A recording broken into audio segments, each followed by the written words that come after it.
नमस्कार दोस्तों, नेताजी का हिंद में आप सभी का बहुत बहुत स्वागत है। और आप लोग अक्सर प्रश्न करते हैं कि बादल क्यों समय पे बरस नहीं रहे हैं।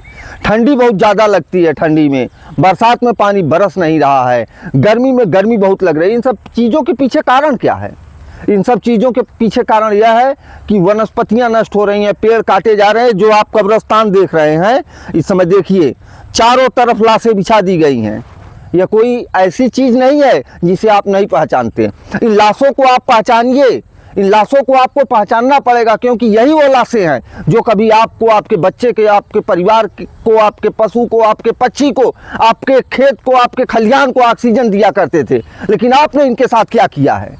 इनके साथ आपने वह अत्याचार किया है जिसे कहा नहीं जा सकता। गवर्नमेंट एक इतना बड़ा पेड़ लगाती है और दूसरे तरफ गवर्नमेंट देखिए पूरी लाशें बिछा के रख देती है। एक पेड़ लगाती है और 1000 पेड़ कटवा देती है। आज 20 वर्षों से, आप लोगों को याद होगा, आज 20 वर्षों से करीब 2001-2 से बरसात का भी ग्राफ गिरा हुआ है, गर्मी का ग्राफ उठा हुआ है, ठंडी का ग्राफ उठा है और कहीं कहीं पे गिरा हुआ है। ठंडी अब जनवरी में जाके पड़ती है, लेकिन तगड़े में पड़ती है, गलन पड़ती है। इन सब चीज़ों के पीछे क्या कारण है? आप लोग सोचते क्या है? कभी आप लोगों ने कभी यह सोचा इसके लिए कौन जिम्मेदार है? क्योंकि आपको क्या, अभी तो आपको हवा मिल रही है, आने वाले पुश्तों को हवा मिलेगी कि नहीं, यह आपको जरा से चिंता नहीं है। आप यह देख सकते हैं लगभग 30 से 40 बीघे में चारों तरफ आप देखिए, चारों तरफ, यहाँ देखिए, सामने उधर देखिए, मशीनें खड़ी की गई हैं। वो मशीनें खड़ी की गई हैं सिर्फ लाशों को उठाने के लिए और लाशें गिराने के लिए। ऐसे कंडीशन में जहाँ चारों तरफ मशीन लगा के लाशें गिराई जा रही हैं और उन बेगुनाहों की, उन बेजुबानों की लाशें गिराई जा रही हैं जो आपको रोज़ हर क्षण प्रतिपल जिंदगी देते हैं। अगर आज पर्यावरण से ऑक्सीजन खत्म हो जाए तो क्या होगा? एक भी व्यक्ति जिंदा नहीं बचेगा, एक भी वनस्पति जिंदा नहीं बचेगी, आपका बच्चा जिंदा नहीं बचेगा, मेरा बच्चा जिंदा नहीं बचेगा, पशु का बच्चा जिंदा नहीं बचेगा, चिड़िया का बच्चा जिंदा नहीं बचेगा, कोई भी जिंदा नहीं बचेगा, सब खत्म। और वह खत्म कर रहा है कौन?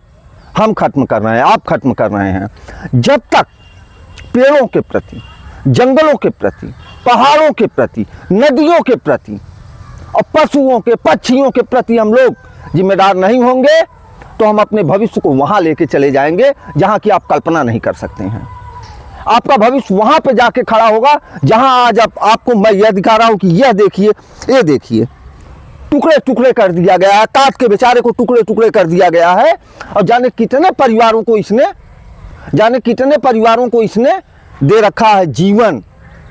50 साल, सैकड़ों साल जिसने आपको जीवन दिया, उसको आपने क्या दिया? उसको आपने दिया है मौत। और मौत देने के बाद आपने कर दिया टुकड़े टुकड़े कर दिया आपने। क्या यही आपकी नैतिकता है? क्या आपकी ये कोई जिम्मेदारी नहीं है इनके प्रति? ये अपने जिम्मेदारी पर 24 घंटे खड़े हैं और आप इनके लिए क्या कर रहे हैं? आप मशीनें बना रहे हैं, इनको खत्म कर रहे हैं। अरे मैदानी इलाकों में उतने पेड़ बचे ही कहाँ हैं? और जो बचे हुए हैं उसके लिए आप कब्रिस्तान बना रहे हैं। अगर वृक्षों के प्रति आप लोग संवेदनशील नहीं हुए तो पर्यावरण खत्म हो जाएगा, प्रकृति नष्ट हो जाएगी, कुछ नहीं बचेगा। ना आप बचेंगे ना हम बचेंगे। अगर कुछ बचाना है तो आज लीजिए, अभी लीजिए, इसी क्षण लीजिए, संकल्प लीजिए कि आपको किसी भी कीमत पे जीवन में चलते हुए, बैठते हुए, उठते हुए, खाते हुए, पीते हुए, सोते हुए, जगते हुए, कहीं पर भी कम से कम दिमाग में एक वृक्ष रखना है। और जब आपके दिमाग में एक वृक्ष रहेगा, मैं चैलेंज करता हूं कि आपके द्वारा धरती पे 100 वृक्ष लगाए जाएंगे। वृक्षों के प्रति संवेदनशील हो जाइए, नहीं प्रकृति आपको कहीं का नहीं छोड़ेगी। आपकी वह प्रवृत्ति भी नहीं बचेगी कि आप मनुष्य कहलाने लायक हैं। मनुष्यों को बहुत बड़ी जिम्मेदारी देकर पृथ्वी पे भेजा गया है। मनुष्यों को बहुत बड़ी जिम्मेदारी देकर पृथ्वी पे भेजा गया है। मनुष्यों की यह जिम्मेदारी है कि यह जो लाशें पड़ी हुई हैं, इन लाशों को लाश न बनाएं। ये कभी हंसते खेलते खेत थे, खलिहान थे और यह हरे भरे पेड़ थे जिन्हें सिर्फ अपने स्वार्थ में फर्नीचर बनाने के लिए, कभी दरवाजा बनाने के लिए, कभी खिड़की बनाने के लिए, कभी आग जलाने के लिए और कभी वह रोटी बनाने के लिए आप इनको काट देते हैं। जिनके फल आप खाते हैं। कहा जाता है फलों के साथ गद्दारी नहीं करनी चाहिए, वृक्षों के साथ गद्दारी नहीं करनी चाहिए।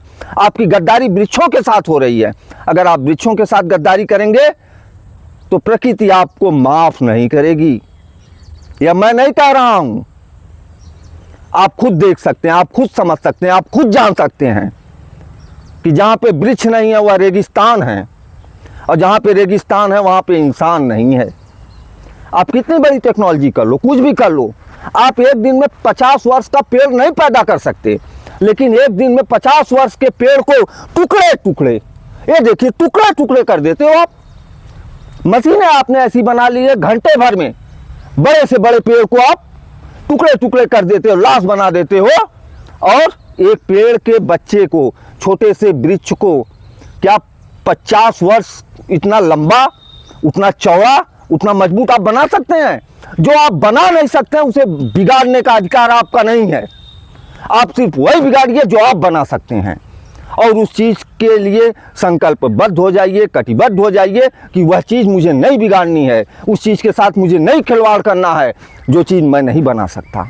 जो चीज़ प्रकृति ने बना रखा है उसे हमें सजाना है, संवारना है, संभालना है। यह हमारी जिम्मेदारी है, आपकी जिम्मेदारी है, और यह नैतिक जिम्मेदारी है। अपने बच्चों को भी संकल्प दिलवाइए, अपने बच्चों को भी संस्कार दीजिए कि वृक्षों के साथ खिलवाड़ न